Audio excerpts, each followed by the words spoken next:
ఆకాశం పందిరి కింద ఉయ్యాల ఊగేద్దామ మైనా మైనా మైనా చంద్రుడి మీదే పాడేద్దామ నైనా నైనా నైనా ఈ చలిలో కౌగిలిలో ఈ చేయి పెదవుల విందు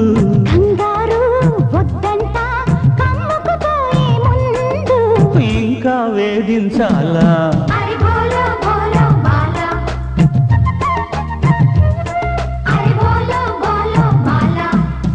ఆకాశం పందిరి కింద ఉయ్యాల ఊగేద్దామ మైనా మైనా మైనా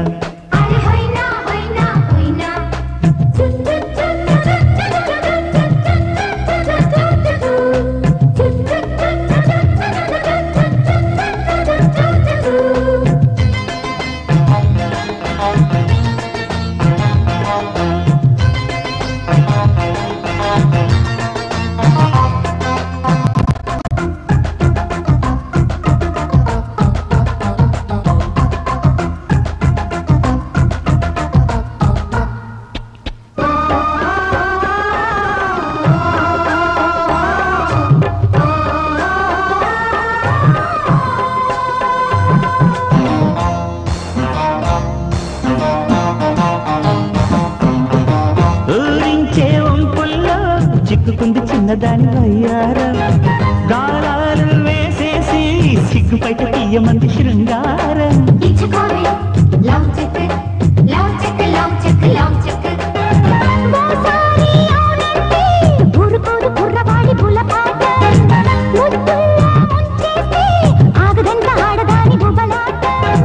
కసి వయసూరారమ్మంటూ చెలి ఒడిలో చిటికేస్తే బొడి దుడుకు పనులు కంటూ సొగసులనే దాచేస్తే వదలదే వదలదే బాల గడసరి మదనుడి బల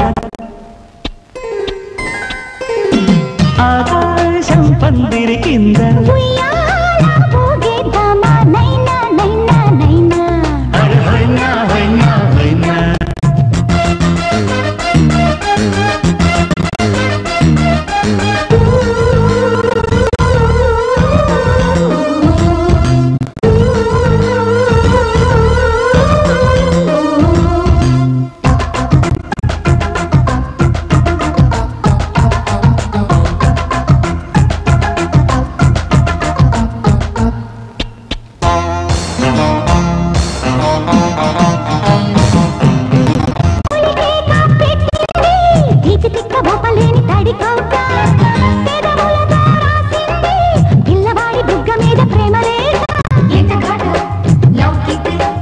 సార్ డీడీ మార్చుకొచ్చాను. థ్యాంక్స్ రా తమ్ముడు, అన్న ఎప్పుడు తీసుకోవడానికి కరెక్ట్ గా డబ్బుతో రెడీగా ఉన్నావు. ఒరేయ్, అది మా మామగారు పంపించిన డబ్బురా. పర్వాలేదు రా. ఇదిగో నా మాట వినరా, అది మా పెళ్లి రోజుకి పార్వతికి నగలు కొనుక్కోమని పంపిన డబ్బురా. ఒరేయ్ అయ్యో అన్నయ్య, నా డబ్బులు నాకు ఇచ్చి. తమ్ముడు ఎప్పటి నుంచో చంద్రహారం చేయించుకోవాలని పార్వతి ఆశపడుతుంది, అది నాకు తెలుసు. నీ వదిలేమో అమ్మమ్మ చంద్రహారం తాకట్టు పెట్టి ఆ అప్పు తీర్చేయమంటుంది, అది నీకు తెలీదు. కాబట్టి బెస్ట్ ఐడియా ఏమిటంటే ఈ డబ్బు నాకు ఇచ్చేసామనుకో, అమ్మమ్మ చంద్రహారాన్ని సింపుల్ గా పాలిష్ చేయించి నీకు ఇస్తా. అదేమో తీసుకెళ్ళి సింపుల్ గా నీ వైఫ్కి ఇచ్చేయి, ప్రాబ్లం సాల్వ్ అయిపోతుంది. అయ్యో, అది పాలిష్ చేసిన పాత నగని పార్వతికి తెలిసిన, పార్వతి వేసుకున్నది తనదని వదిలికి తెలిసిన, అయ్యో నా డబ్బు నాకు ఇచ్చా. తెలుస్తుందా? నువ్వు చెప్తావా? నువ్వు చెప్తే తెలుస్తుంది. చూడు తమ్ముడు, ఒకే రక్తాన్ని పంచు పుట్టిన అన్నదమ్ములు ఇలా కష్టాల్లో ఉన్నప్పుడు ఒకరికొకరు ఆదుకోకపోతే మన బంధానికి, అనుబంధానికి, ఆప్యాయతకి, అనురాగానికి, మమకారానికి అర్థం ఏమిట్రా? చాలు అంత ఫీలింగ్స్ వద్దు. ఇదిగోండి చంద్రహారం, దేవుడి దయ వల్ల మీ అప్పులు తీర్తే అదే 10,000 కాదు 30,000. కొత్తనగా షోరూమ్ లో కొత్త నాకంటే తడదడ ఆడిపోవాలి. ఎలా చేస్తావు ఏమిటో? బాగానే చేస్తాను.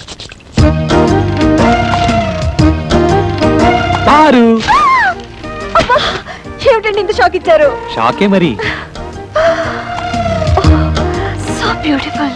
జాగ్రత్త, బెడ్రూమ్ లో మాత్రం వేసుకో, వదిలికి మాత్రం చూపించుకో. ఏడ్చినట్టుంది, అసలు చూపించాల్సింది ఆవిడకి. అయ్యో, చూస్తే అంతా తెలిసిపోతుంది కదా. ఏం తెలిసిపోతుంది? అదే ఆ మీద కడుపు మంటతో కావాలని కొన్నామని తెలిసిపోతుంది. మీరేమైనా అనుకోండి, నేను మాత్రం ఆవిడ ముందు వేసుకునే తిడతాను. దేవుడా,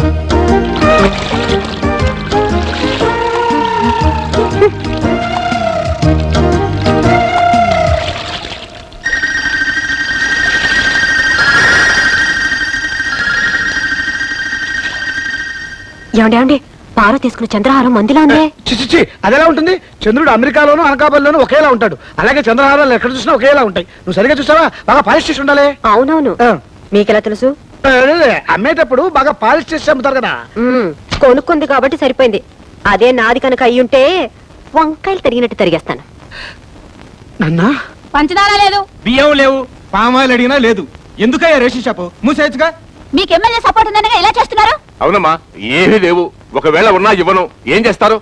ముందు మీరంతా ఇక్కడి నుంచి వెళ్ళండి. వీడెక్రమాన్ని అరకెట్టే వాళ్ళే లేరా? ఏమండి కొంచెం పంచదార ఉంటే ఇస్తారా? ఈగలు పట్టుకోవాలి. వెళ్ళవయ్యా. కార్డు ఉన్న వాళ్ళకే సరుకులు లేవు, ఈగలు పట్టుకోవడానికి పంచదార కావాలట. వెళ్ళా. కొన్ని చిన్న బెల్లం ముక్క ఉండే. అయ్యా వద్దండి, వాడు పెద్ద రవిడి. ఆగండి.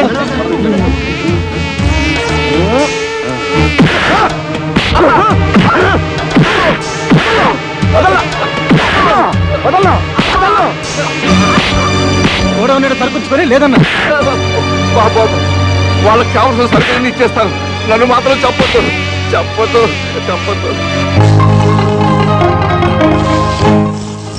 7, 8, 9 అయ్యో చాలా దొరికినాయి.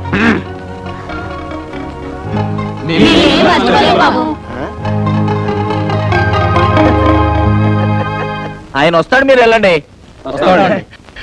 అది కాదురా బావా, మొన్న టీవీ ఇంటర్వ్యూలో పోయిన పరువు సరిదిద్దుకోవాలంటే ఇలాంటి పబ్లిక్ ఫంక్షన్స్కి వెళ్ళాలి.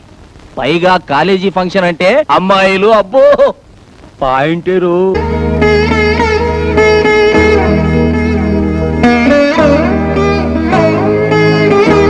నువ్వు టిఫిన్ తినకపోతే నష్టం లేదు. ఆ గదిలో కడుగు పెట్టామంటే కాళ్ళు విరక్కొడతాను. అమ్మాయి లక్ష్మి, ఇవాళ మీ అబ్బాయి పుట్టినరోజమ్మా. తెలుసు తాతయ్య, అందుకే దేవుడి దేవల్ల ఆవిడకి ఇష్టమైన వంటకాలన్నీ చేశాను. అంతేకాదమ్మా, మీ అత్తయ్య నీకు ఇచ్చిన నగలన్నీ ఇవాళ నువ్వు వేసుకుంటే నా కోడల్ని నీలో చూసుకుంటానమ్మా. అన్ని నగలా తాతయ్య? పోనీ అన్ని కాకపోతే చంద్రహారం ఒకటి వేసుకోమ్మా. అది అది తెగిపోయింది తాతయ్య. తెగిపోయిందా? కాదు, అబద్ధం. పెదనాన్న చంద్రహారం తాకట్టు పెట్టారు. వారు తాకట్టు పెట్టారు. అది గొప్ప పని చేశాడమ్మా. ఈ ఇంటి పరువుని బజారు పాలు చేశాడన్నమాట. ఈ ఇంటి పరువుకి ఏం కాలేదు. సింపుల్ గా నువ్వేం కంగారు పడకు. చేసిన సిగ్గుమాల పని చాలక. నేనేమంత సిగ్గుమాల పని ఏం చేయలేదు. ఆ చంద్రహారం ఎక్కడికి పోలేదు. నీ ఇంట్లోనే, నీ కళ్ళ ముందే, అదిగో ఆ గోపాలకృష్ణ పెళ్ళ మెళ్ళలోనే ఉంది.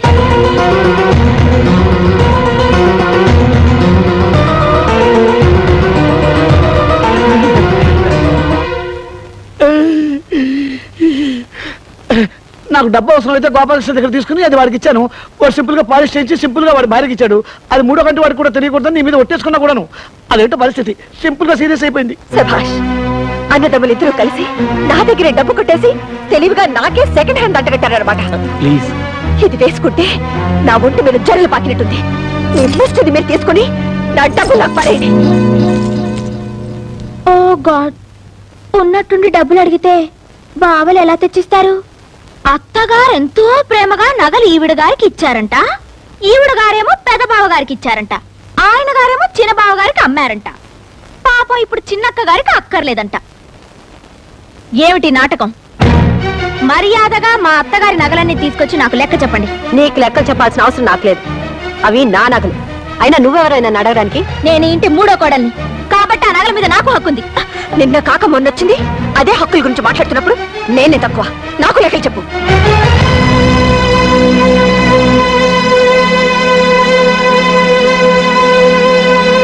తీసుకోండి. నేను ఎవరిని మోసం చేసి బాగుపడ్డానో మీకు తెలియపోయినా మీ మొహలకి తెలుసు. పని మనిషిలా వాళ్ళకి చేసిన సేవలకి, రాత్రి బావులు ఈ ఇంటికి చేసిన చాకరికి దేవుడి దేవుళ్ళ పెద్ద కోడలుగా నాకు బాగానే సన్మానం చేశారు. ఈ ఏడుపులు పెడబొబ్బలతో ఉమ్మడి కుటుంబంలో మీరేం సాధించారు? ఓ గాడ్, ఇలా కొట్టుకు చేస్తూ కాపురాలు చేయడం కుదరని పని. తాతయ్య ఈ ఇంటిని 3 భాగాలు చేసి ఎవరి వాటో వాళ్ళకి పంచేయడం చాలా మంచిది. మంచిదేనమ్మా, మంచిదే. నా 3వ మనవరాలు పేరులోనే కాదు చదువులో కూడా సరస్వతి అని మురిసిపోయాను. లెక్కలో ఎంఎస్సి. కానీ నీ లెక్కలో ఇంటిని ముక్కలు చేస్తాయి అనుకోలేదమ్మా. చెప్పాల్సిన అవసరం లేకపోయినా అడిగారు కనుక చెప్తున్నాను. ఇది మీ అత్తమామలు సంపాదించిన సొత్తుగా నాదే, నా కష్టార్జితం. కష్టమో సుఖమో నేను చచ్చే వరకు మీరంతా కలిసి ఉంటేనే ఈ ఆస్తి అయినా వాటాలైనా, లేదా ఏ అనాథ శరణాలైన కూడా స్మరిస్తాను. ఒక క్షణం కూడా నేను ఇంట్లో ఉండను. నేను మాత్రం ఉంటానా? వీళ్ళందరితో కలిసి ఉండటం నా వల్ల కాదు. ఆస్తి అనాథ శరణాలయానికన్నా రాసుకోమని చెప్పండి. లక్ష్మి, ఇన్నాళ్ళు అందరూ కలిసిమెలిసి ఉండాలని కోరుకున్న నేను ఇప్పుడు ఖచ్చితంగా చెప్తున్నారు. పదని పోదాం. ఎక్కడికి? ఢిల్లీకి. మా నాన్నగారు మొత్తుకున్నారు ఎంచక్క ఇల్లరికి వచ్చేమని. విన్నారా? ఇప్పటికైనా మించిపోయింది లేదు. పదని ఢిల్లీకి వెళ్ళిపోదాం. మీకు మీ అన్న వదిలే ముఖ్యం అనుకుంటే మీరంతా ఇక్కడే ఉండండి. నా చేతిలో ఉన్న డిగ్రీతో ఉద్యోగం సంపాదించుకుని ఏ హాస్టల్లోనే ఉంటాను. సరు మరీ అంత తొందరపడితే ఎలా? వారం రోజులు నాకు టైం ఇవ్వు. వారం రోజులా? ఈ లోపల ఎవరి కాళ్ళలో పట్టుకుని ఆగిపోయిన ప్రమోషన్ తెచ్చుకున్నాను అనుకో, జీతం పెరుగుతుంది, మనం ఉండడానికి క్వార్టర్స్ దొరుకుతుంది. అప్పుడు మనం ఎవరి మీద ఆధారపడాల్సిన అవసరం కూడా లేదు. సరే, వారం రోజులు టైం ఇస్తున్నాను. చాలు. నేను వారం రోజుల్లో ఢిల్లీకి ట్రాన్స్ఫర్ ఆర్డర్ తీసుకొస్తాను. అప్పుడు మనం గొడవ పెట్టుకు వెళ్ళిపోయామన్న బ్యాడ్ నేమ్ రాకుండా ఉంటుంది. ప్రామిస్. కసం ఒట్టు నీ మీద.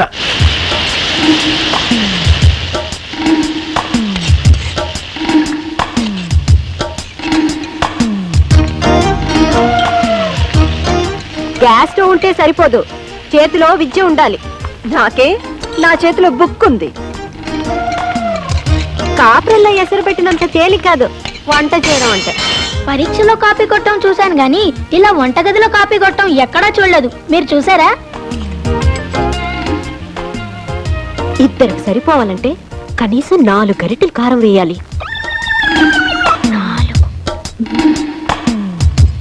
1 2 3 4.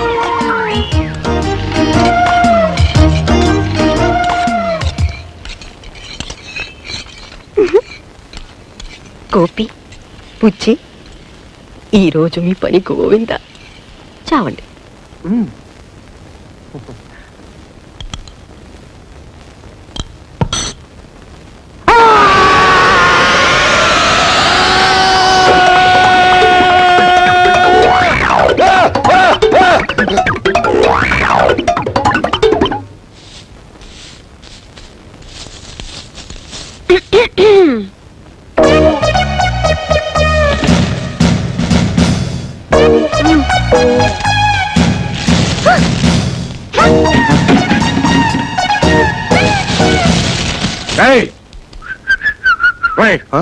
ఏమిట్రా ఇది? పార్వతి తన గదుచి హాల్లో వేసింది, లక్ష్మమ్మ పార్వతి మొహాన్ని వేసింది. ఇది బెళ్ళం సరే సరే ఊళ్ళో కుప్పంతా తీసుకొచ్చి నా మొహాన్ని వేసింది. ఏమిట్రా ఇది? ఇది వాళ్ళ గది కాదు కదా, కామన్ హాల్. అంటే ఎవరు ఊడ్చేది నేనా? తప్పదు మరి, ఇది నీ కష్టార్జితం కదా. ఒకే వంటగదిలో 3 కుంపలు. అయినా ఈ ముసలాడికి తిండి పెట్టే దిక్కులేదు. లక్ష్మి, పార్వతి, సరస్వతి. ఇక ఈ ఇంటిని కాపాడే ఆ దేవత ఎవరు? తాతయ్య గారు,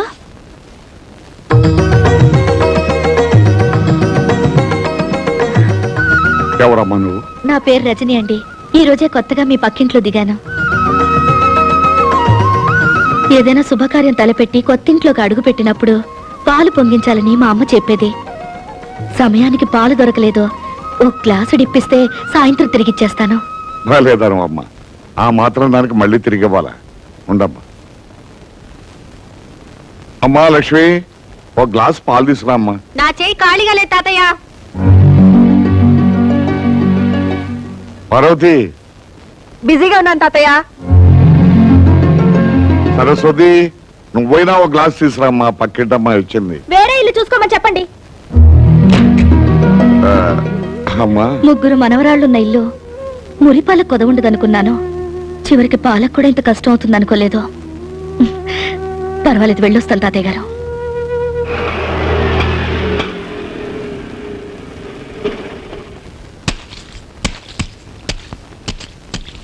నమస్కారం. నమస్కారం. బాగున్నారా మామగారు? నాకేమమ్మా హాయిగా ఉన్నాను. కానీ మా అందరి కష్టాలు తీరుస్తున్న దేవత లాంటి మీ అమ్మగారిని చూస్తుంటే మీరందరూ ఉండగా మా అమ్మకి ఏం అవదో. ఇప్పుడు ఎలా ఉందమ్మా? తాతయ్యని కలిసావా? ఎలా ఉన్నాడమ్మా? నీలాంటి కూతుర్ని దూరం చేసుకున్న తండ్రికి భగవంతుడు ఎలాంటి శిక్ష వేస్తాడో కళ్ళారా చూసొస్తున్నాను. ఏమిటమ్మా నువ్వనేది? ఆయనకి ప్రాణం కంటే పరువు మర్యాదలే ముఖ్యమన్నావు కదా. ఈ రోజు తన మనవరాళ్లే ఆయనకి ఇస్తున్న గౌరవ మర్యాదలు చూస్తుంటే అమ్మ రజని దయచేసి అలా మాట్లాడు.